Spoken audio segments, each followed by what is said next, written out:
Hello, everybody, and welcome to part 3 of our epic podcast on the Reptilians. I hope you've been enjoying it so far, and this time we're going to go right to the end of times with this one. Before we do, take a look at the next 30 seconds preview of my new album, Bad Wiring.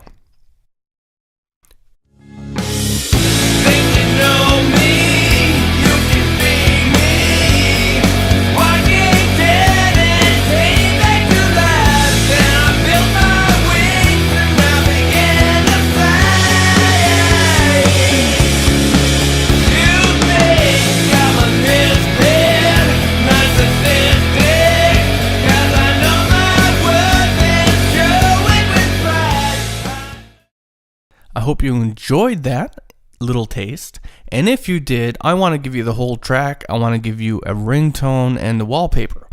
All you have to do is go to my Facebook page, Will Pender Rocks, find my post, Will Pender Bad Wiring, like and share it, and I will send you free track, ringtone, and wallpaper, and at random I'm giving away free copies of the album, and if you want the whole thing, you can buy it at my website, willpender.net. You can also stream it right here on YouTube. Of course, there's ads, and it's not mobile friendly if you're on data, but nevertheless, you can listen to it, and you can also get it on iTunes and all the other regular online music stores starting at the end of next week. And with that said, we're going to jump back into the final part of our epic podcast on the Reptilians. Now, do you think that, the saying, right, these satanic symbols, do you think that's just a different word for draconic symbols? Okay, Like, do you think think they could be one and the this same. is a mixture of sci-fi and mysticism, that we're talking about aliens and spirituality? It could be as simple as it could be. Yeah, I mean, it could be. I think, and a lot of times it's just because I find the spiritual side for myself is hard for me to navigate that end of it. I find the water is just so fucking muddy on that end of things, and this whole thing is so complicated as it is, that there's definitely these hardcore spiritual aspects. Even like you look at the Aztecs and their bloody orgies of death. Who was their chief deity? The Quetzalcoatl, the feathered serpent. Yeah, well, in fact, the whole serpent thing has even gone into China. Like China, they had this big thing for some kind of reptilian god. I mean, reptiles are big within a lot of cultures for religion with that kind of angle. And the thing that, like, if we're going to talk about it on a spiritual level, right? I mean, there's this thing that said that there's this this big spiritual war that's going on, or it's coming. Sure. And it could very well be happening right now. Like, we're here on Earth, right? And you got the reptilians, the elite, the royal bloodline, the draconian Luciferian group, right? And they say Satan owns the world. Well, look at it. All the political people who own the world, and they're apparently on this side, right? They're the one who are granting the wishes of people who want these big spotlight jobs in the music industry and the movie industry. And you make a deal with the devil, and you get this and you get that. And at the same time, it seems like for God's people, it's all about not giving in and staying true to his words. Like, this is the devil's place, but your task is to not be tempted, is to stay true, is to stay, not give in. Which is all stuff that the Catholic Church has told us. Yeah, well, there's that too, right? If I'm just gonna come straight out and say this: if there's a war, physical or spiritual, we've already fucking lost. Well, if there's such a war, like, let's face it, the levels of control that are involved are so deep, are so ingrained, right down, some would argue, to our very DNA, that personally, I don't know if this is a reality of the situation, we just might have to suck it up and fucking go along with it, because I don't know if we're going to have any choice one way or the other. Well, the way that, it's looking at right now, I mean, I honestly don't know if we're at the end of times or, if you look around at all the shit that's happening, and I don't know if that's just because the media is more prevalent or whatever, but there's been lots of things that... Stuff seems to be ramping up. Oh, yeah, and you could arguably say, like, that, this is a sign that correlates with something in the Bible that they said would happen, near the end times. I mean, there's a lot of stuff like that going on. But now those claims have been made for the last 1,000 years. They have been, but I think everybody would agree that shit has just ramped up crazy. Even in the past year, let alone, like, the last 5 or 6 years. I mean, the past year has been fucking nuts. Oh, it has been, but let's agree that the Crusades were pretty fucking crazy. Oh, they were. They were, right? But here's what I came across, and I'm, I guess if I had to lean a certain way, I guess this kind of makes sense. Basically, we right now might have, like, alien DNA in us, right? Almost certainly. Almost certainly. And that's not to say, I mean, we're still a soul. We're still, it doesn't make us bad because we have that DNA. But in the end, we choose good or evil. And they say at the end, and we're getting there. Like, we're getting to a almost like a literal transition here in some cases, where they say that in order to operate within the economics of the world, everybody's going to have to get chipped, right? And this chip is going to be the mark of the beast. And basically, if you get chipped and you go on with this way of life, then you forfeit your soul because now you're within the devil's... Yeah, but how does a computer chip steal your soul, right? I mean, I don't think it's a computer chip. I think it's going to be like, if you sign... if this is the way it works, I think that is just going to be the basic agreement that now you serve what he's doing, right? The overlord, whoever that ends up being, it's going to be a false prophet. I think one of the Rockefellers, was it David or JD? Anyway, one of the Rockefellers wrote a book, and it very clearly states in that book that that's their end goal, is to computer chip everybody, so your finances, your social security, social insurance number here in Canada, your everything is tied to that chip. So if you go off the rails, like what you and I are doing and what our listeners are doing, and start going down a disruptive path, they just flick a little switch, and all of a sudden now you can't get into the school or the library. You can't buy groceries or gas. You can't apply for work because your chip's been red flagged.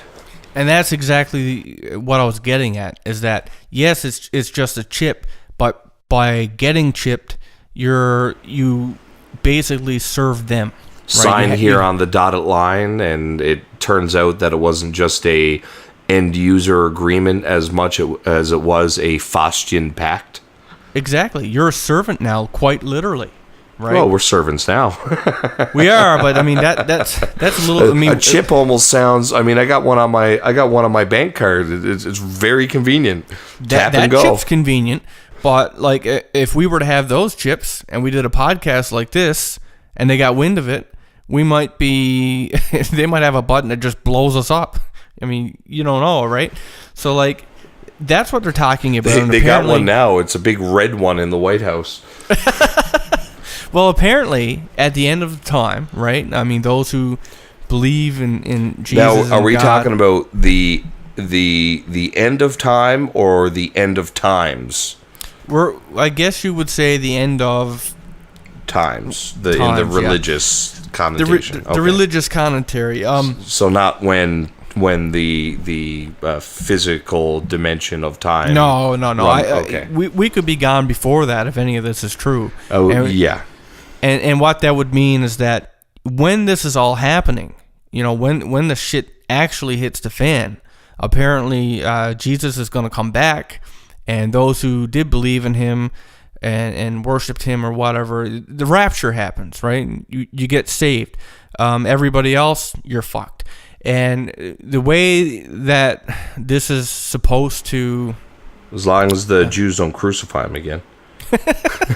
Well, maybe he'll come back with superpowers this time, right? Like, I proved myself before. They really worked out well for him last time, walking on water. He should have ran out in the middle of a lake or something. Well, I guess the whole point, I think, was that he died for us, right? Like, for our sins, to get our sins forgiven. But, I mean, that's a whole different angle that goes... That's a whole other podcast. That's a whole other podcast. So, now the good news is... apparently, now this is something that prophets get, they are communicated even today. They're communicated this apparently from God, is that even in these times, as bad as it is and as bad as you feel and the shit that happens to you, apparently the people who are here in the end of times are what God claimed to be his best people. I guess the people that he believed would have the best chance. Like, of course we are, because the rest of them are dead. The rest of them, I guess, wouldn't have been good candidates for this. I mean, if you look back in the Middle Ages, just how fucking brutal people were. So as bad as we are. Yeah, but now that's an interesting statement to make and then gloss over. As you look back in the medieval times of how brutal people were, it was because of two things: the crown and the church. Yeah, well, yeah. Right? I mean, that's the reality of the situation. But that's also because it's interesting, because you're looking at the crown, now you're looking at the Illuminati bloodline, right? And you're looking at the church, and apparently the and again, you're looking at the Illuminati bloodline. Exactly, right? So you're always looking at the Illuminati bloodline. That's like at the heart of all this negative stuff. Here's a bit of comfort that I take away from this. All right? If such a monolithic conspiracy exists that a different species of super intelligent creature is in control of mankind and has been for decades, centuries, millennia, or longer, then that tells me one thing, regardless of the time span. They fucking need us. Oh, yeah. Of course. We're the perfect minions. Right? Everybody needs minions. I mean, if you're going to be all-powerful and, so... But if it was just minions, I would build robots.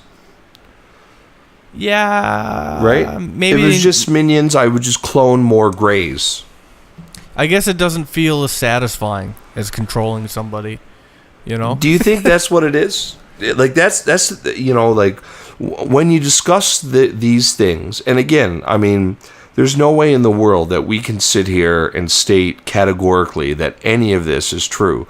But over the last 60 years, there has been such a plethora of information come out and become available. And, then historically we've gone back and picked apart little things from those people who've had their eyes wide open. It seems to indicate that there is such a conspiracy. And if that's the case, and they are so advanced, then what is it about us that they need? What is it really?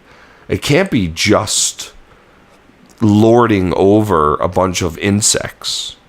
No. Well, right? There has to be some, and that's the part that has me so much intrigued. I think the biggest thing that I don't like about the Illuminati is that they haven't invited me to join. Yeah, it's not so bad when you're on that side of the fence. Exactly. Everybody can just goose step along together. But what I think it is, and I got to think about this, why would anybody want to do that? And I think, I know I'm kind of putting you on the spot, but it is a... No, it is. It's a deep question. What is it about us that they would fucking need? It reminds me of a little... It wasn't a real story, but I guess it was a lesson to be learned, right? It was just a little story to tell a lesson. A parable? A parable. And what it was this, I believe it was a coyote. And it was a coyote or something like that, and he was in this river, and or an alligator. Yeah, it was probably an alligator. And he was in the river, and there was like some other animal that wanted a ride across. Oh, you're talking about the scorpion and the whatever other animal you want to put in. Yeah, it was something like that. And anyway, he gave him a ride. He gets out into the middle of the thing, and he stings him. He gets out to the middle of the river, and then the scorpion stings him. And he says, "Why would you do that?" And he says, "I can't help it. It's my nature." Exactly. Yeah. And I think evil is inherently evil. It doesn't need to, it doesn't need to really have a reason. But now we established early on that just because you're a reptilian, right? You can't be racist now or specious. Just because you're a reptilian doesn't mean that you're inherently evil. No. And, I mean, I'll just dip into this for a moment. There is a whole... I don't even know what to call it. There's a whole story that's told from the perspective of a former member of security at Dulce. Okay. And it's I can't remember his name. Something Rodriguez. And that narrows it down. Yeah, right. And I think there are other things that were mirrored. Their comments are mirrored by Phil Schneider as well, but particularly the security guy who said that because he kind of corroborated Phil Schneider's human-alien war story, and went on to say that while that was happening, there was other things going on, and the reason why that went on was that there were certain members of the worker class of reptilians, who, or draconians, I think was the term that was used, that didn't agree with the way that things were going. But because the royal class decreed it so, and the leader class arranged it so, and the warrior class enforced it so, that it happened. And that there were certain members from each of those classes that were attempting to stop and or break away from the established system here on planet Earth. I do think that you're right, and I do, I'm kind of thinking back now to what I said earlier, in that there are different groups of reptilians. You're a reptilian. You're not necessarily a Luciferian, right? Just like if you're a human, you could be Catholic, you could be, Buddhist or Muslim or Jewish or whatever, yeah. Right?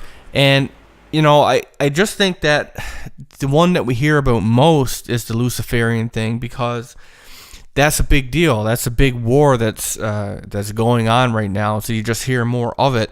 Something I want to point out that's that I came across that I found really interesting. If we're going to try and think about this in a realistic way, that here's a nugget of what could be possible truth, that this is a thing, right? Sure. And what that is there's a symbol called a caduceus. Yes. And it's a medical symbol. We use it today. The two intertwined serpents.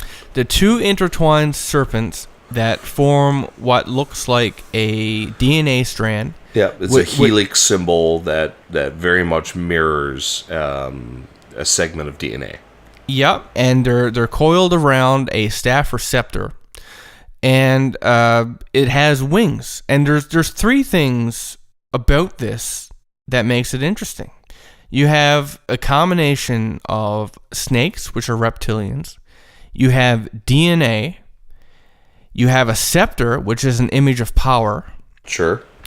And you have wings, which are like the angels or the gods. Or you know, just ascension or aboveness. Aboveness. And don't you find that an interesting group of symbols for a medical symbol? Like, it almost don't seem like it has anything related at all. It very much is. And it's, you know, where does a symbol come from? It comes from Egypt. On the headdresses of, well, at least one pharaoh, but I think it's several pharaohs. What do we have? But the headdress itself is made to look like the hood of a cobra. And then out of the head, or out of the top, arguably out of the third eye chakra of the headdress, comes a serpent that pokes out, and then, or it comes out of the top and it kind of rests on the third eye. You know, now that you mention chakras and stuff like that, even that's an interesting point. Oh, I went there. Oh, I know. But and it's because, like, I mean, back then, you know, meditation was such a big thing. Shamanism, you know, getting in touch with your spirit side, the chakras, the spiritual building. And if you look at life right now, the life that you pretty well have to live in to live, to pay your bills, to, you know, to be here, because let's face it, if you're not paying bills, you're squatting, and then they'll kick you out on the street, right? Or lock you up or whatever. So today, everything is a distraction. TV is a distraction. Video games, I love them, but there's a distraction. Media, computers, and when we're not doing that, we're working our asses off 40 hours a week just so that we can pay to do all these things over and over and over again. Like, there is no going out and getting in touch with nature. I mean, you got to go right out of your way to do that, right? You can't, for example, say, okay, well, I'm going to go out in the woods and I'm going to build my own little house with my own two hands. I'm going to chop down however many trees I need, build my own house, and I'm going to live here. Because somehow the fucking government owns it, or you're squatting, or whatever. In Canada, we call it crown land. Right. Belongs to the crown. So you can't do that. Like, you're expected in society not without paying taxes. Yeah, like, I mean, you are expected today to go and do 40 hours a week of, let's face it, most jobs are bullshit, right? There's a couple people at the top of a company making a ton of fucking money and paying you pennies to do that all week. That's the truth. That, you know, like, not that I'm for communism, but that's what our fucking capitalism has turned out to. You know, one person making millions of dollars off the backs of thousands of people. That's fucking capitalism, right? Like, I go to work 40 hours a week, and I make the company I work for thousands and thousands and thousands of dollars. I don't see nothing close to that when I get paid. But the guy at the top, he gets it, right? Sure. That's how it fucking works. And so we're overworked, we're underpaid. And so what do you do? Like, you know, after I have a saying for that. I've been doing so much with so little for so long, I'm not qualified to do anything with nothing anymore. It's a good saying, right? But, like, that's my answer when somebody says, "Oh, how you doing?" And that's the last time they asked me a stupid fucking question. you come home, right? I mean, let's face it, how many people are in debt? Right? I mean, if I was in front of an audience and I could say, let's see a show of hands for who's in debt, I would see fucking everybody shoot their hands up. I'll raise my hand for every one of you listening.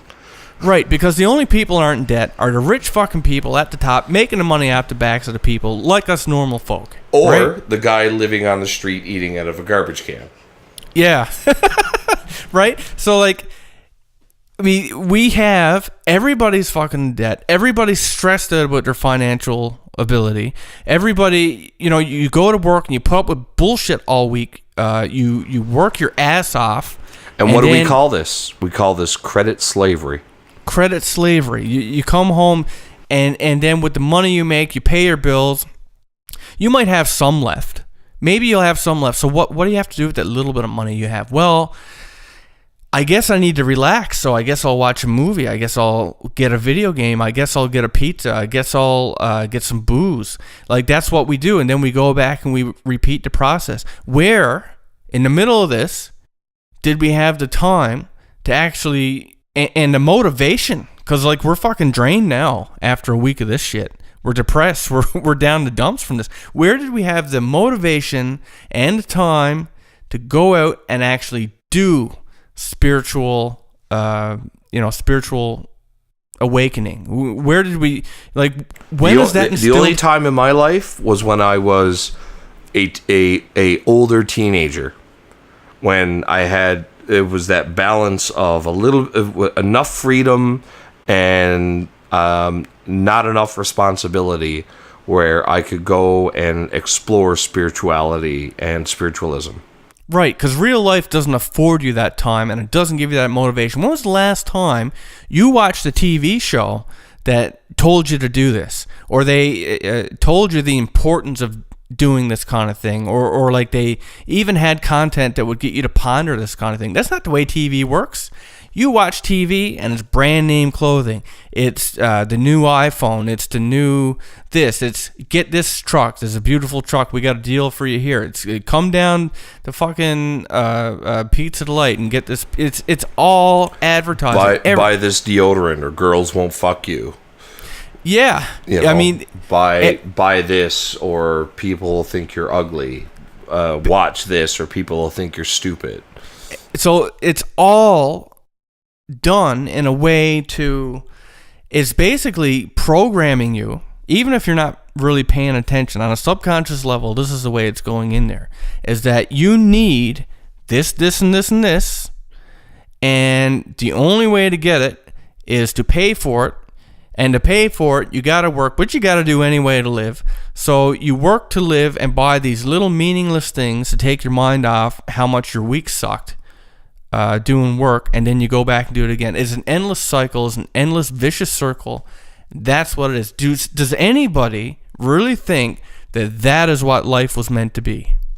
Right? Does anybody really think that was what, God or whoever you believe created us, or the purpose of life? Do you really think that is what we were meant to be doing here? Are you asking me personally? Because it's a rhetorical question. I mean, if you look at the animals, right? Animals does nature. They're just programmed to be animals, to be free. Some of them are pretty smart. I even seen a fucking elephant paint a picture of himself. Animals are a lot smarter than we give them credit for. Sure. But you'll never fucking see them trying to pull this kind of shit and to enslave their other species of the same kind or whatever. Sure, you'll see them fight and stuff like that. That's just part of, how they're made. But baboons do abduct young dingo puppies and raise them as their own to protect their baboon tribes. Well, there you go. Even that's different. But I get what you're saying. That we seem to live a life that is outside of nature. And I mean, there are days when I would agree with that. Right? There are definitely days when I would agree with that. But then there's other times when I say to myself, well, if you are the product of just a chance chemical reaction in a primordial soup and the result of random genetic mutations over a billion years, then it really doesn't matter. Right? Now, I mean, I'm not saying that that's the case, but a case can be made for that materialistic view of things. And there may be a situation that we're in where another race of creatures who are similarly were born out of their own primordial soup just a billion years before we were, or a quarter of a billion years before we were, and showed up here and decided to do what well, basically what every civilization of man has ever done. You look through the history of the human race is a history of conquest and a history of enslavement.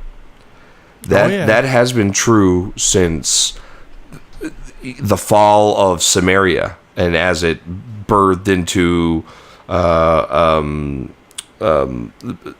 Babylon and Egypt and turned into Iraq and Iran and the way that the world is today. I mean, that is the history of humans. Well, I'm not going to argue that. You're right. Even chimpanzees fight wars. the Great Chimpanzee War. The Great Chimpanzee War of 1905. I remember it like it was yesterday. Yeah. I'd watch that. If that was a movie, I'd watch that. It was just a fucking banana massacre. I needed that.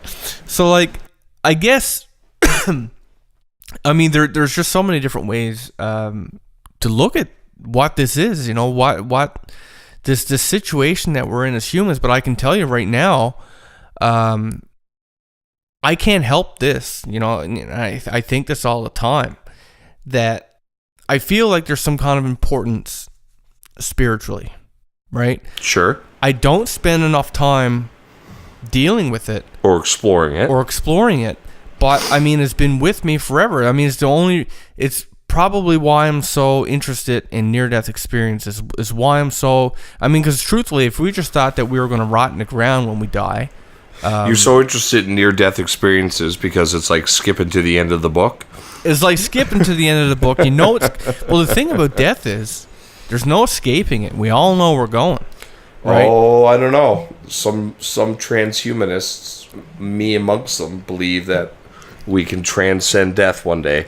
I think it's possible, but I don't think we're going to see it in our lifetime. I'm banking on it.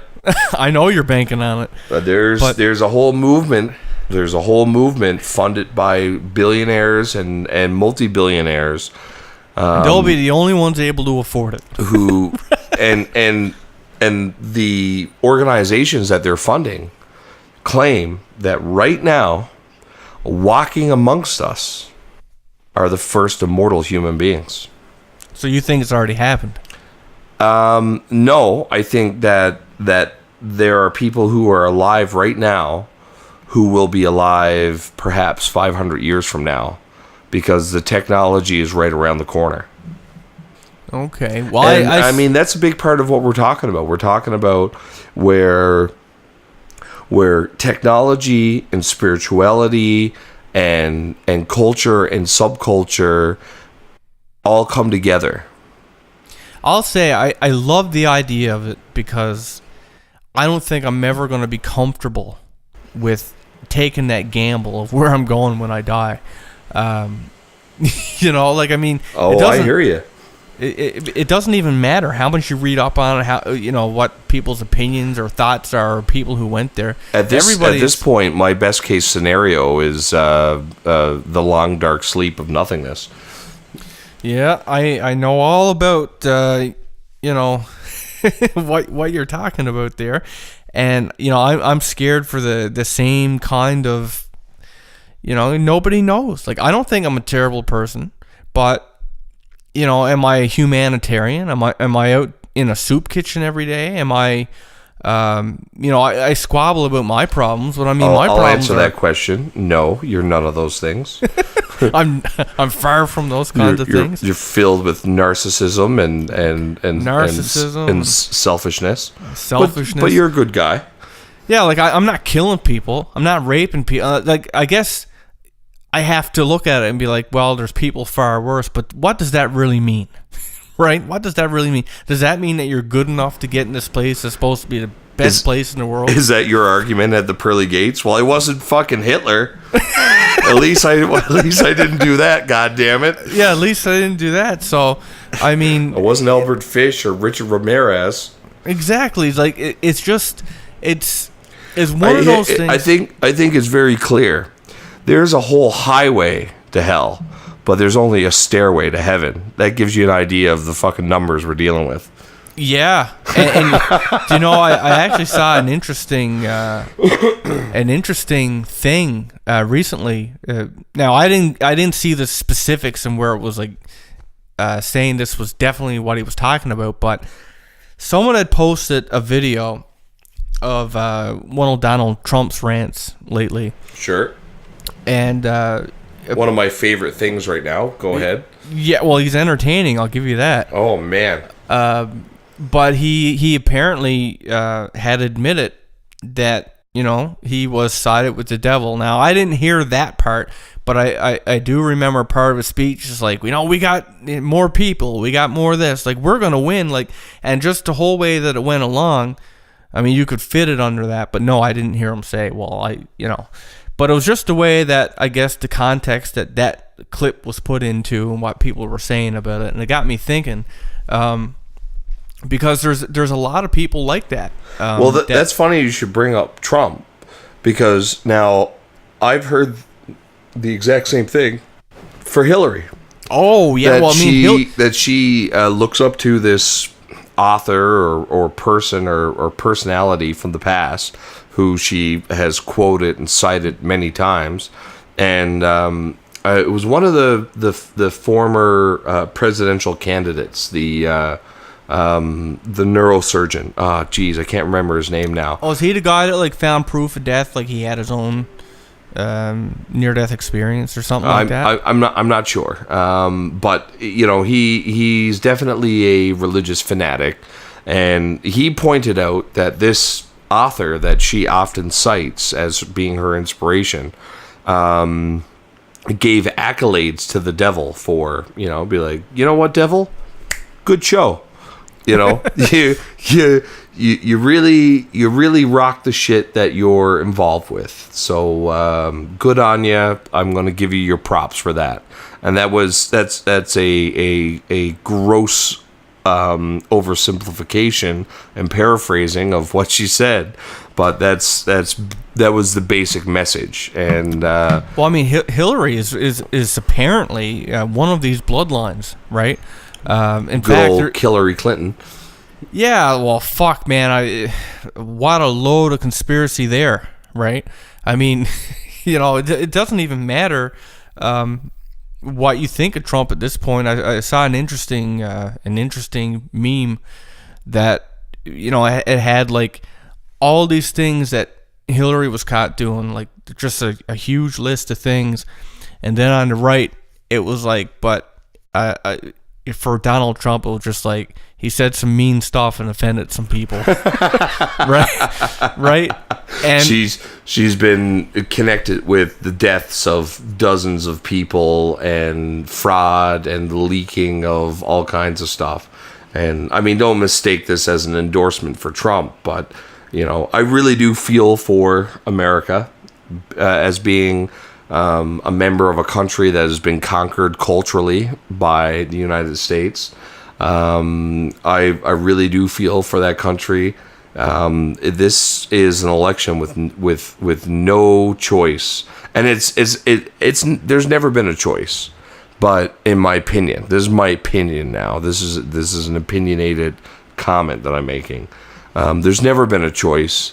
But this is the first time in history when that lack of a choice has been so apparent that it's subjectively or objectively from a citizen outside of the United States, it almost looks like that the United States as a country is tearing its hair out and beating its head against the wall, and just, you know, imploding under the realization of the only two choices that are available to them. And I mean, it was unavoidable that we strayed into the whole presidential campaign because Jesus fucking Christ, it's everywhere. It's on my phone. It's in my email. It's on my TV.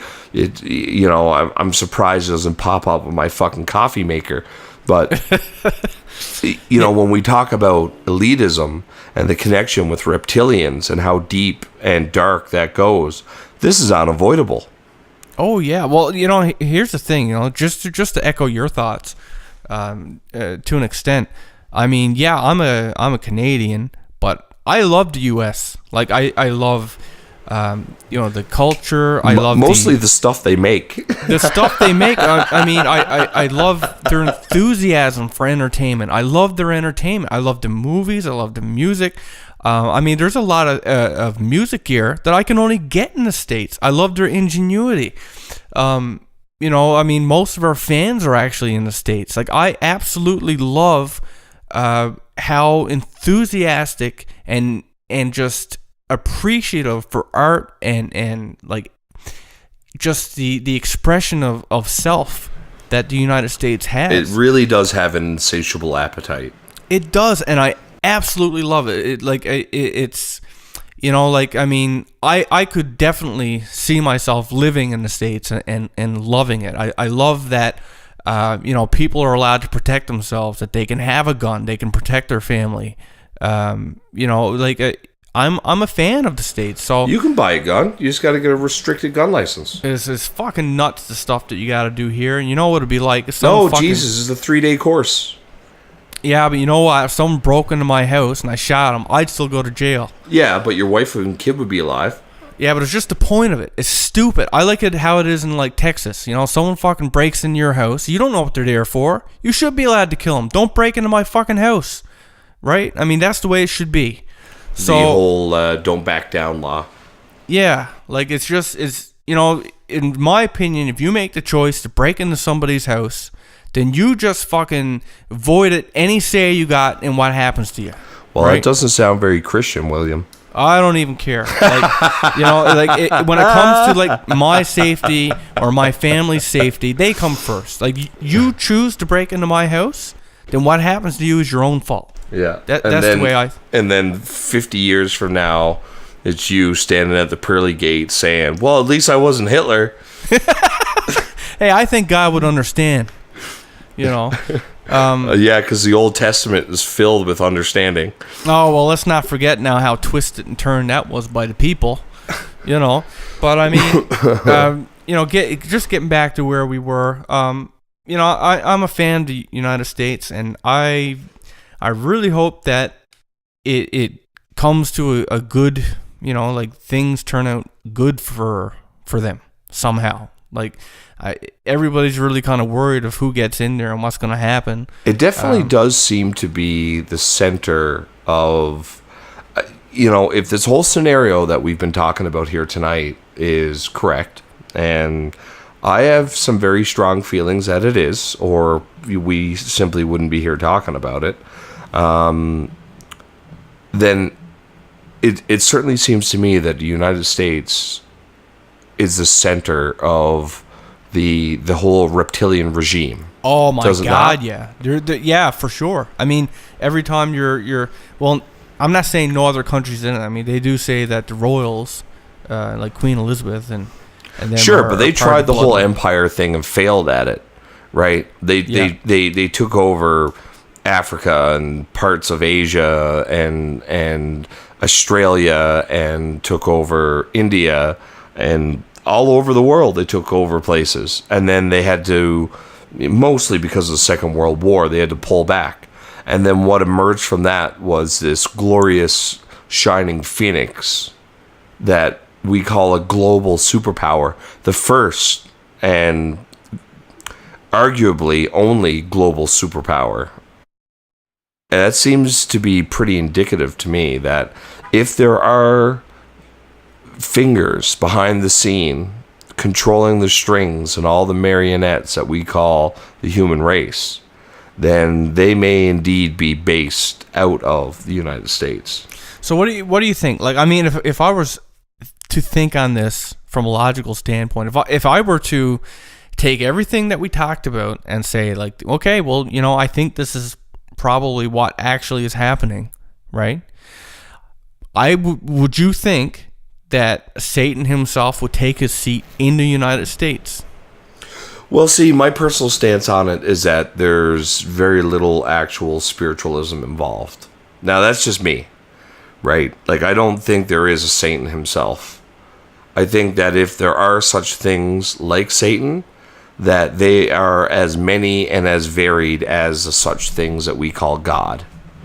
So do you think that is just, instead of looking at it at an individual point of view, that there's actually teams, good versus evil? I think that there is a royalty that has been in existence for perhaps millions of years. And now, this is something that I haven't touched on, but there are a whole series of tales that supposedly came from a group of Native American seers or elders who were let in on the actual structure of things. And that way back in the far past, going back hundreds of thousands, perhaps a million years, millions of years, there was an empire that rose, built by a race of reptilian-like creatures that began conquering the Milky Way galaxy. And that Earth is just one of millions of worlds that are going through this exact same thing. That we are living under the thumb of a patriarchy, a matriarchy, whatever. In my last reading, it was a matriarchy, so it was a female reptilian ruling over hundreds of thousands or millions of worlds. Logistically, I just can't even fathom that is the top of this pyramid, which is good imagery since we're talking about Illuminati and everything. The top of this pyramid is a vast intergalactic empire that the only thing that we have comparison to it is the empire that England had built based off of its patriarchy, matriarchy, royal family. That it's almost a mirror of what has happened in this galaxy, and that more species and races than just us are affected by this same thing. And when we talk about this stuff, we talk about it in a very personal way. But if this is the reality of the world that we live in, that we are under the thumb of a royal family of extraterrestrial beings, then it would seem to make sense that the royalty that are on Earth are probably the ones that are like the 52nd cousin down the bloodline. And they're just here to make sure this little backwater shithole does what the crown wants it to do. And that the overarching truth of the matter is that this entire galaxy, and our galaxy includes 10,000 more stars than there are grains of sand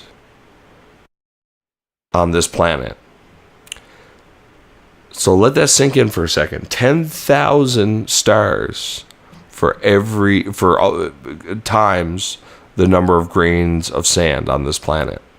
Now, if that's the case, then there is a huge omnipower beyond the ken that we could ever understand or comprehend, that has been manipulating things, not just here, but everywhere for a very long time. And I really do, it's not that I really do believe that as much as I really could believe that. So, if we were to go to the other route, the other line of thought, and say that there's a good versus evil, there's good reptilians, there's bad reptilians, there's good people, bad people, and there's this, as big as the war might be universally, that down on Earth there's this good versus evil kind of war. Now, before you, I don't want to cut you off, but before you continue down that path, because I have an idea where you're going. You talk about good and evil in these two very binary absolutes. Oh yeah, on or off. And at the same time, just a few moments ago or minutes ago, we were talking about nature. Now, nowhere in nature do we see this binary good and evil scenario. And that's what makes us different. Right? I mean, anybody who looks at this stuff, who looks at humans as a race, and I mean, we are extremely different from every other animal on Earth. In terms of an intelligent species, there's a thing inherent in us that is very different from everything else here. It's like we're foreigners. So you think that the one of the criteria for sentience is a sense of morality? Realistically, that they're synonymous, and that without morality there can be no true sentience. I think choice comes from, like, you have to have an understanding. It's not just instinct, right? It can't be just like, I made a program and the program is gonna do this or that depending on the parameters that it's given. With a person, there's this extra thing, and I guess that's where the soul comes in. The thought process. There's actual. It's not an instinctual thing. I mean, there's oftentimes we're put in situations where we have to make a decision, and we'll actually sit down and think about it. I mean, sometimes we'll dwell on it for days, and of how we want to approach it. Like we go through the different outcomes. It's not, on or off. It's not, okay, well, this is the best decision, blah, blah, blah, done. That's not how it works, right? There's a different thing in place. We're very different than animals in that way. Well, morality is often described as something that is to be wrestled with. I wrestled with my morality. I wrestled with the morality of the decision. Do I let this one child die, or do I save 1,000? Well, that's what it's all about, right? It's you actually sit down and you think about the greater good, and you also think about what can benefit you. It's always it's this balance of, are you going to sacrifice, or are you going to put that sacrifice on somebody else? Okay. Right? So before I interrupted you with my whole tirade, there was a question in there that you were driving at. Well, with the good versus evil, right? Okay. Like here on Earth, right? And we got apparently there's spiritual war of good versus evil. Sure. And it almost seems, it's similar to how wars are, if you think about it to a certain degree. You got two commanding officers on each side of the war. You got God and the devil. And they're spearheading the war, but then all the troops are the ones that are in the middle of it, doing all this, getting hurt, making a sacrifice. Doing all the killing and dying. Doing all the killing and dying. And I started to think about what this means for, like, if you were God or if you were the devil, what is it to them? Like, what does it matter to them? Is it like, can I best you? Can you best me? Or is it from God's point of view, like, it's almost like he made people and he believed that we would choose good over evil, and the devil would be like, well, I believe you're wrong. I think they would choose the easy way and do my way. But the thing is, if you go with the devil, everybody who's ever said they went to hell is this terrible thing. What does the devil get if he wins? I mean, it's still a fucking terrible place. It's still hell. It's still awful. You know what I mean? Like, it's like you win a booby prize. So is there an actual question in there for me? Well, I mean, what is the motivation? Like, why would he care? Like, it's still going to be bad. You know what? That is a brilliant question and observation to be made. And simply because of my leanings, I would ask the question, but expand it to both sides. Well, does God simply get the bragging rights of saying, neener, I was right, they picked good over evil? Or is it that the devil gets to rub it in God's face and say, see, I told you they weren't worth the time you fucking put into it. Now, you cast me out for no reason. I've refused to bow down to your inferior creation, and they have proved my point. That's a really good question. I mean, if you look at it from that point of view, that's not actually a question. That's my answer. Well, I don't think simply because I don't think there is an answer. They're coming from the scientific side, trying to analyze the spiritual side. There simply is inefficient data. Yeah, like I mean, when you look at it from both points of view, what's the end goal here? Like, what's it going to prove? What's it going to... If there is a God, it would greatly benefit both his and our position for him to be a little more vocal about the fucking situation that we're in. And... I've heard you complain about this before. Yes. This is my problem with the idea of a great overlord deity, right? Is that if there is an end goal or desire or whatever, just fucking let the pawns in on it so we know, right? If you could whisper to your chess pieces and say, you see that fucking bitch over there? That's the queen. we gotta get the queen. And then after we get the queen, we gotta slit the king's fucking throat, right?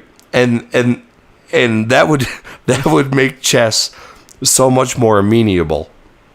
But here we are in a situation where we're left to interpret things that were written down by, or that were said by people thousands of years ago and written down by people hundreds of years after they said them, and then interpret it through the cultural lens of another few thousand years.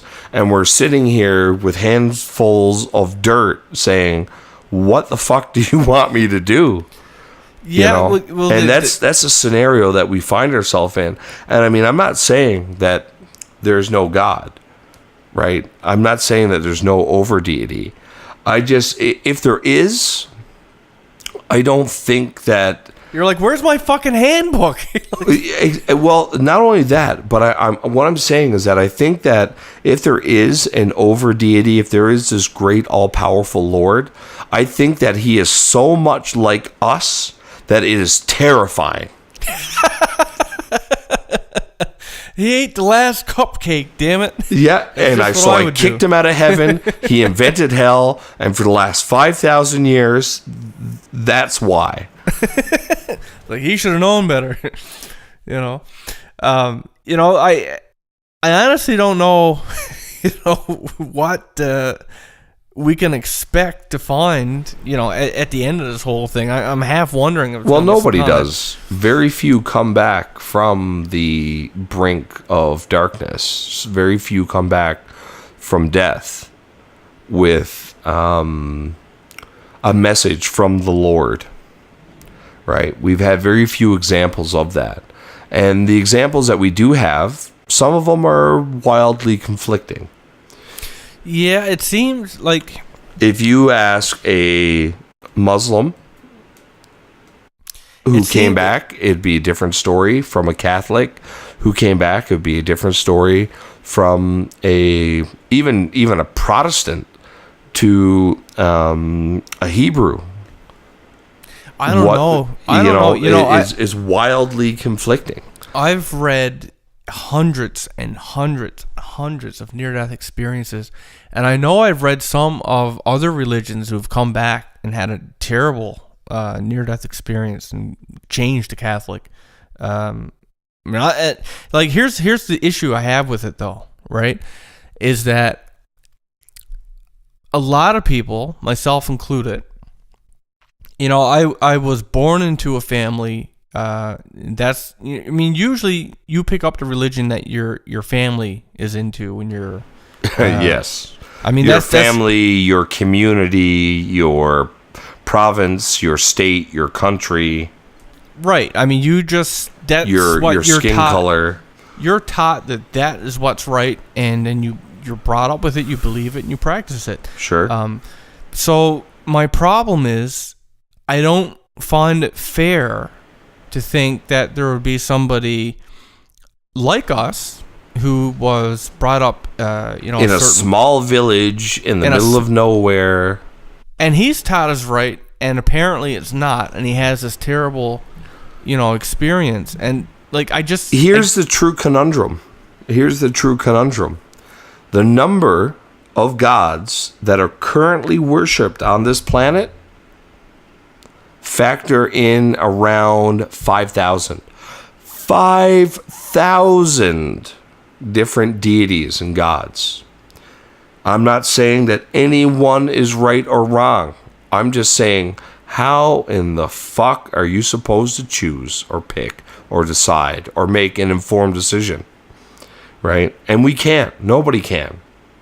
We're all going off of shit that was said thousands of years ago, written down hundreds of years after that, and then regurgitated thousands of years after it was written down in various forms, in various languages, by various people. And sometimes we know, I know that there were certain stories that were actually dug up in canisters, and it was pictures that were interpreted as stories. But let's face it, if I show you a fucking picture, that was the genesis of some of the New Testament, or some of the Old Testament stuff. Yeah, some of it for sure. If I showed you a picture and I showed 10 different audience members a picture, and I said, "Tell me what you think that means," we're going to have 10 different stories. Not even tell me. Write down what you think that means, and then found a religion based off of it. Yeah, we're going to find 10 completely different stories. We're going to end up 5,000 years later with 5,000 different gods. Like we are now, right? Right, we are now. So, that there lies in, that's my problem, right? And I always get people on the internet trying to save me, right? Trying to save my soul. Well, you do need to be saved, Ryan. If anybody's out there listening, Ryan needs to be saved. But save me from what? Saving me with whom? Right? That's the issue that I find myself in. I am a voracious devourer of information from every corner of this planet that I can find. And the more information that I dig up, the less clear all of the spiritualism stuff gets. Which is why I normally stick to rationalism and science. Is not because I look down upon spiritualism, is that there isn't enough information for me to make any kind of a decision. An informed decision. And people, and I've had the argument is that, well, it's not about informed decisions. It's about what you feel in your heart. And you know what? I've been kicking around this planet for 31 years, and my heart has been stabbed and punched and kicked and filled with poison and trampled on. I don't know what my heart feels. I go through great pains not to feel anything through that. And the only, and I only talk about my own personal situation because I know that there's a million more like me. Well, I'll tell you this, Ryan. Am I making you sleepy? I'm sorry. No, it's not you making me sleepy. It's not you. It's the crack and rum. What for me? It's taken me so long to get back to where I am now. Mm-hmm. As you know, I've had my own kind of spiritual reconnection. Sure. And I kind of get it to a degree. I kind of there is something that I now, feel. have you? To be fair, Have you gone over the other 4,999 deities? All I can tell you is that in my own personal, life, we'll say, like you, I found myself, I question everything, and at some point, I found myself at odds with the whole concept of God. At the crossroads, as it were. At the crossroads, I'd gone the opposite way.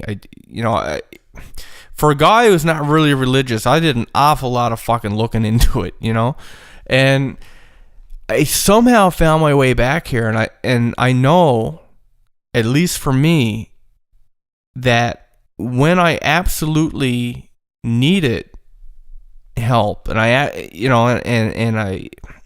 it's like I do think that God. I mean, I don't know if it's the Christian God or if it's the God that is in Catholic or in this. I just know that it's something, and I know that when I needed him, I got help. I don't know how, and I know it. I don't know how else to put it. So you feel that at the end of the day, this physical, ideological, spiritual, intellectual battle that we face against a seemingly unknowable, undefeatable enemy that we represent with the word reptilian, will be conquered through faith? Here's what I think. And I don't even think that you necessarily have to have faith. Like you said, there's going to be people that they're never even introduced to the concept, right? I mean, that's not fair for them to be damned because they never heard of it before, right? But I think that just like how we have instincts, I think that we were given, wired into us, for most of us. I think we were given the seeds of what is good. I think that we inherently know what's good and what's evil. Well, we're a social species. We understand what it means because we live in such a complex social structure. We've learned over fucking hundreds of thousands of years that, when I throw a rock at another monkey's head, that he feels the kind of pain that I feel when I bump my head on my cave. Right, and so I think that what it all comes down to is choice, because they say that, God made us in his image, and, in that way. And I think that's very true. If he's out there, I think, like I said, that he is so much like us, it is fucking terrifying. Well, it depends on, we're human, but I mean, there's really good humans. I mean, there are not a lot of them, but I mean... Yeah, but he made us in his image, which means that we are collectively an example. We are like brain cells in the mind of God. But we're also given free will, right? And that's where everything falls apart for most people. Do you choose to... go without so somebody else can have? Or do you, yes. And I think that that's what it's about, is that we know what's right or wrong, and we make choices, and it's always a choice that affects us in a way where it's we can take a little bit of a negative experience from this, but it'll give someone else a lot more good. Are we going to take one for the team? Because when I think about, the universe and the way it works and the body, the human body, I mean, if you look in the human body, we have a bunch of blood cells and stuff like that work together as a giant system, right? Like this blood cell brings blood cells, skin cells, liver cells, nerve cells. Right, and they work together as a team. And, sure. And that's what keeps the giant, your body alive. Is what keeps it functioning. And when I look at the universe and people and all those things, and you have the same thing. You have in order for people to stay alive, we got doctors, we got mental health people. We have, basically it's a bigger example of a cell helping another cell and keeping this great system going. And I think when you look into not just the universe, but I guess the spirit, to everything.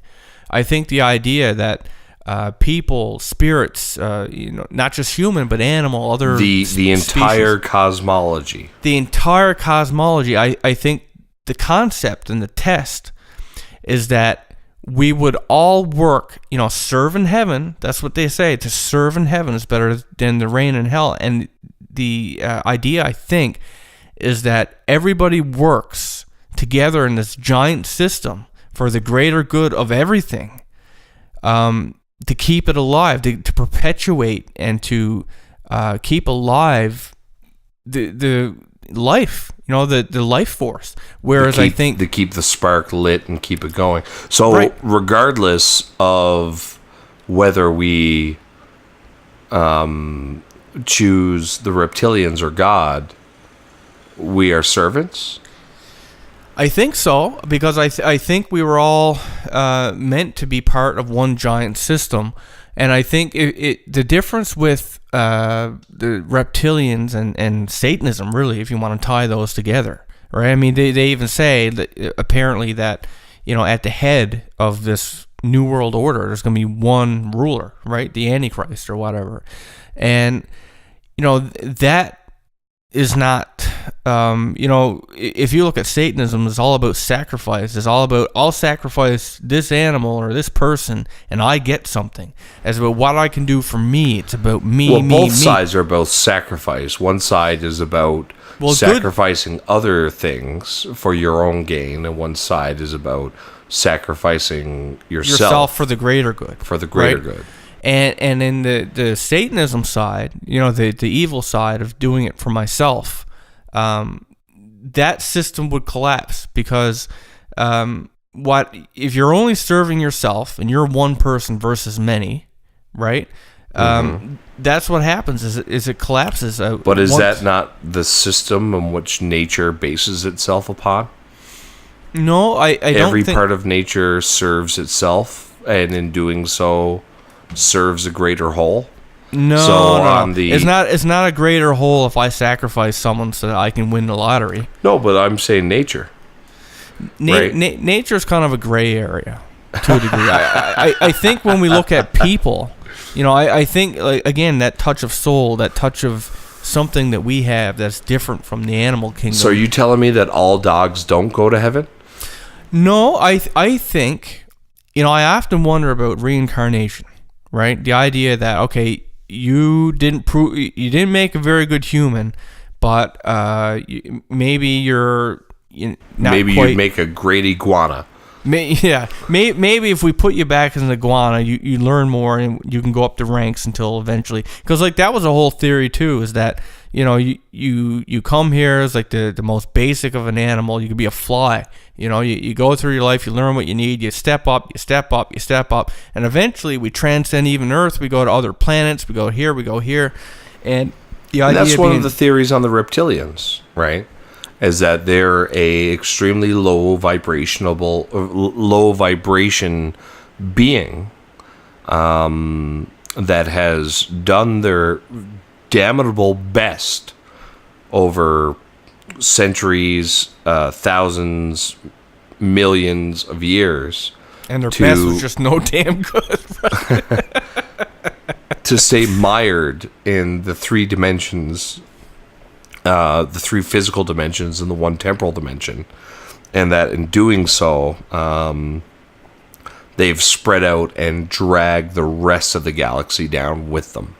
Oh, it could very well be. I mean, that's the thing. Like when you're talking about higher and lower vibrational energy, of course, like the lower vibrational energy, it goes to what its nature is, and lower vibrational energy is familiar and calm in doing bad, lesser things. I mean, that's what it is. Self-serving, instant gratification kind of things. Right, and I mean, even that's what Satanism is. It's like, yeah, I'll sign your fucking contract. I'll give you whatever I want. Now give me $1 million. And in the other side of things, what do? We work our ass off, and we don't get as much, but we appreciate it. There's no easy road. You work for it, right?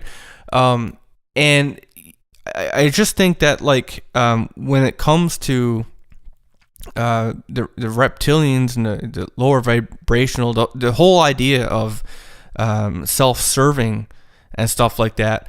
I look at it like a cancer, right? Like if you had cancer in your leg, right? What do doctors do? Like, well, they'll try chemo, they'll try this, they'll try that. But if they don't think that that's going to work, they'll chop it out, right? And if you look at the universe or the cosmology in that same way, and you look at this group of spiritual entities that are self-serving, they destroy the cells around it, they destroy the being that we are all interweaved into, what would you do? You chop it out. And where would you chop it out? Well, you know what? Those fucking things can't exist here. They damage all of it. We send them to hell. So you're an advocate for nuking planet Earth. Nuking planet Earth? Well, I think at the end of it, and, really, this is a discussion that really could go on for 15, 16 hours. Because the reptilian phenomenon is one that I shouldn't say the reptilian phenomenon. I think at this point we've established that this is the planet Earth phenomenon. This is a situation that we are likely dealing with. And whether you want to focus on the physical aspects or the spiritual aspects, the end result is the net result is the same.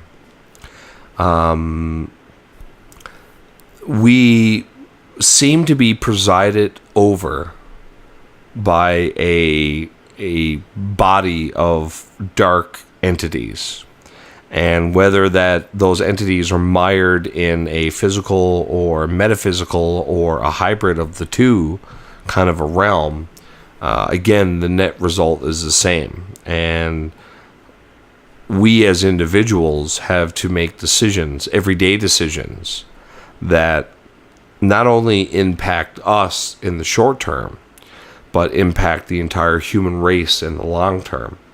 And it behooves us to look deeper into the political and sociological machinations that we are surrounded by, and to go deeper all the time, to look deeper, to transcend our own selfish biological selves, even if it's just time to time, to look at the bigger picture, and to really decide if we want to live in it, even if reptilians don't represent an actual physical thing, and it turns out that reptilians exist only in a ideological sense, then again the net result is the same, and that we as individuals have a choice to make daily and by the minute, and that as we make those choices, that we determine the future course of not only ourselves and our families and our communities, but of our entire human race. And the other thing, I guess, that we could, we have to look at, because it seems like the end of times and, the Antichrist taking his throne here on earth and Jesus' second coming, it seems like, it's kind of been presented in a way where it's going to happen, like it's already decided it's going to happen.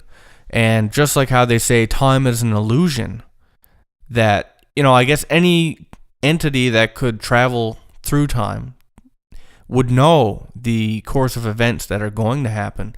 So that being the case, and the only thing we have is free will, I guess would be to make that decision when that time comes. Are you going to take that chip, or are you going to see what happens and hope to get raptured? Right? So with that being said, I think we can conclude this episode, which I believe is going to be 2 parts. And again, there's many topics in here that we could branch off on another show. I mean, Bohemian Grove, Anunnaki, Nephilim. Yeah, and a variety of other ones. So, again, a really, really giant topic is one of the reasons that we took our time on it. And, of course, the other one was, as you know now, I was recording an album before my son is born. So, anyway, I hope you guys enjoyed the episode. And now that we're getting back into the full swing of things, if you have an effed up story of your own, I'd love to get it into a podcast and on the website, which you can do by going to effedupstories.com. That's effedupstories.com. And I'd also love to give you some free music and a wallpaper and a ringtone. So definitely check out the album I got that's going to be on this channel that you can stream it. Go onto my Facebook, Will Pender Rocks. Find the post, Will Pender Bad Wiring, share it, like it. I'll send you some free stuff. And you can also buy the album on willpender.net. And at the end of next week, you'll find it on iTunes and all the other main online music stores. So, I hope you guys enjoyed it. And we got lots of new stuff coming your way. So stay tuned for that. Thank you so much for bearing with us but on this topic. I hope everybody has a fantastic evening. Well, you're jolly. All right, I'm gonna wish you a well evening too. All right, good night, everybody. Then you forfeit your soul because now you're within the devil's. Yeah, but how does a computer chip steal your soul, right? I mean, I don't think it's a computer chip. I think it's gonna be like if you sign, if this is the way it works. I think that is just gonna be the basic agreement that now you serve what he's doing. Right, the overlord, whoever that ends up being, it's going to be a false prophet. I think one of the Rockefellers, was it David or JD?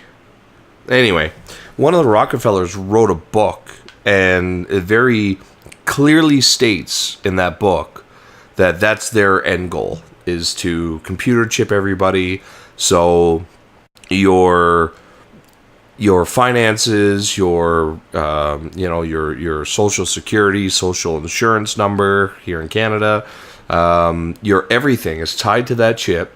So if you go off the rails, like what you and I are doing and what our listeners are doing, and start going down a disruptive path, they just flick a little switch and all of a sudden now you can't get into the school or the library. You can't buy groceries or gas. You can't apply for work because your chip's been red flagged. And that's exactly what I was getting at, is that, yes, it's just a chip, but by getting chipped, you basically serve them. Right? Sign here on the dotted line, and it turns out that it wasn't just a end-user agreement as much as it was a Faustian pact. Exactly. You're a servant now, quite literally, right? Well, we're servants now. We are, but I mean that's a little. I mean, a chip almost sounds. I mean, I got one on my bank card. It's very convenient. Tap and go. That chip's convenient, but like if we were to have those chips and we did a podcast like this and they got wind of it, we might be. They might have a button that just blows us up. I mean, you don't know, right? So like. That's what they're talking about. They got one now. It's a big red one in the White House. Well, apparently, at the end of the time, right? I mean, those who believe in Jesus. Now, are we God, talking about the end of time or the end of times? I guess you would say the end of times. In the religious. Yeah.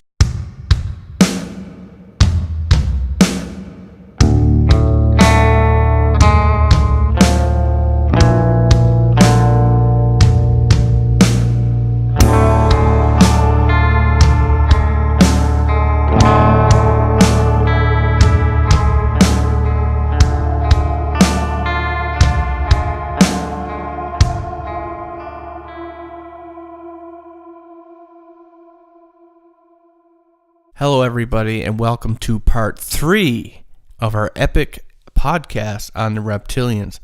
I hope you've been enjoying it so far. And this time we're going to go right to the end of times with this one. Before we do, take a look at the next 30 seconds preview of my new album, Bad Wiring.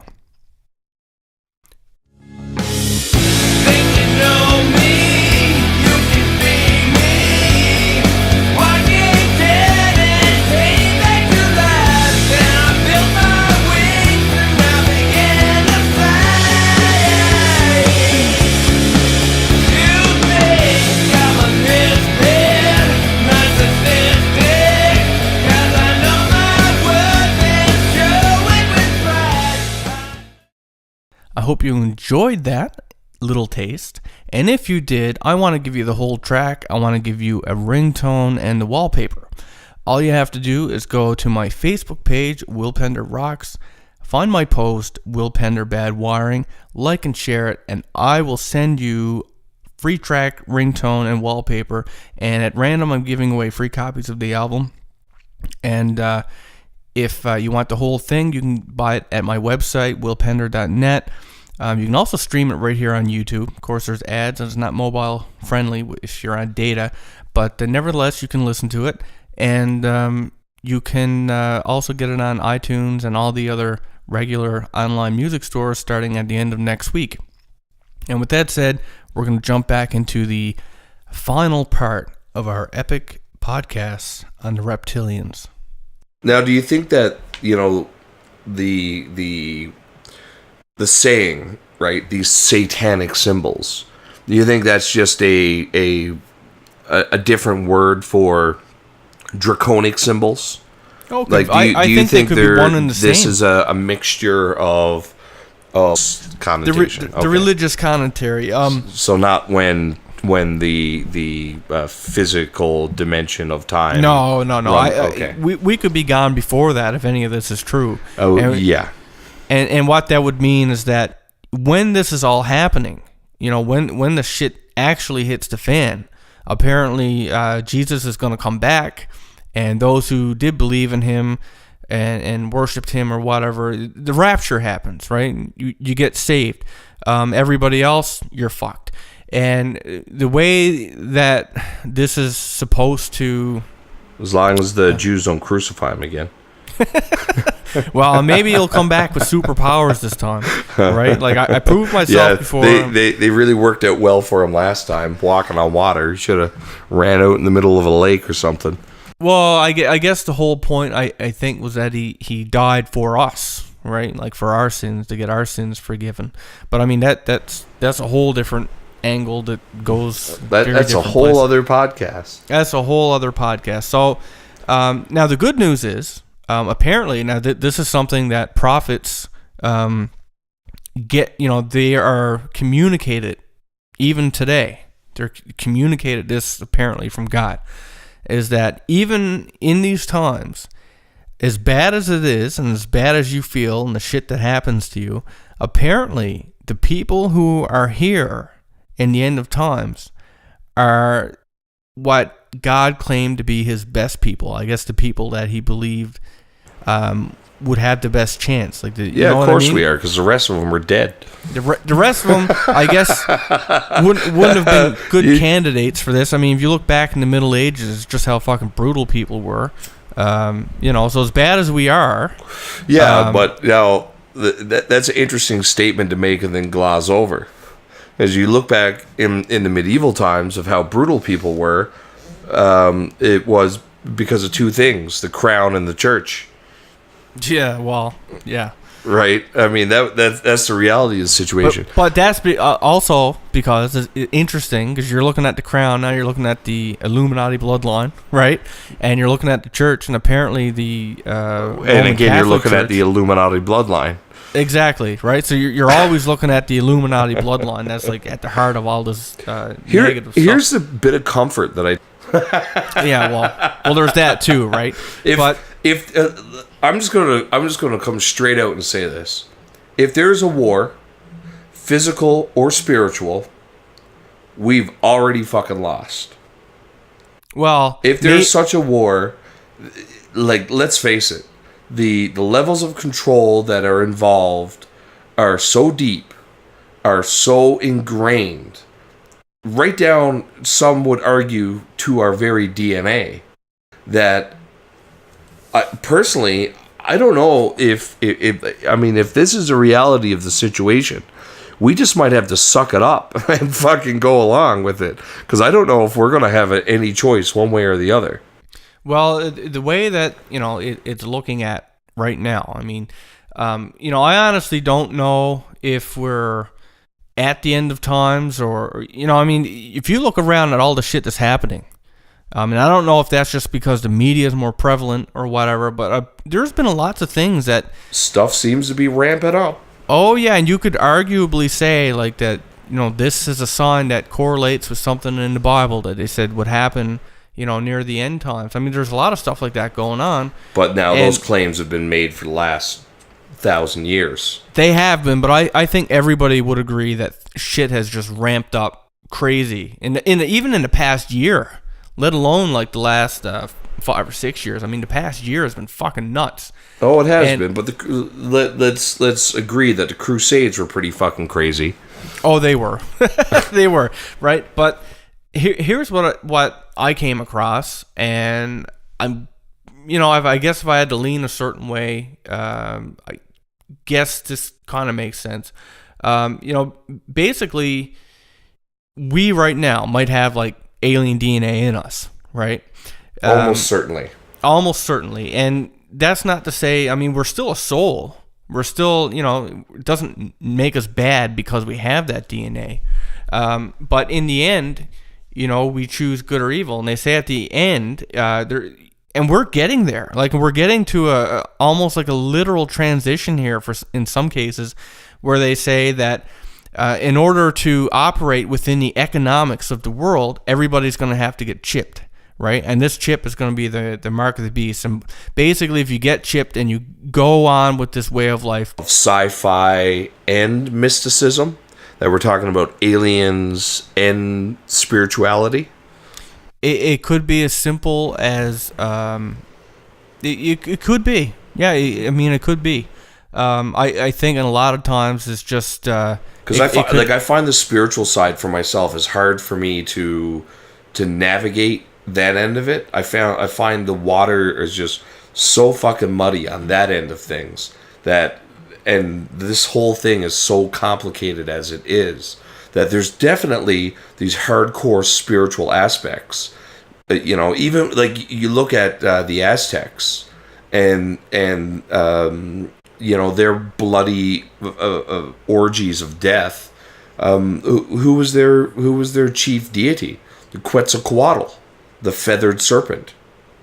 Yeah, well, in fact, the whole serpent thing has even gone into China. Like China, they had this big thing for some kind of reptilian god. Reptiles are big within a lot of cultures for religion with that kind of angle. And the thing that, like, if we're going to talk about it on a spiritual level, right? There's this thing that said that there's this this big spiritual war that's going on, or it's coming. Sure. And it could very well be happening right now. Like, we're here on Earth, right? And you got the reptilians, the elite, the royal bloodline, the draconian Luciferian group, right? And they say Satan owns the world. Well, look at it. All the political people who own the world, and they're apparently on this side, right? They're the one who are granting the wishes of people who want these big spotlight jobs in the music industry and the movie industry. And you make a deal with the devil, and you get this and you get that.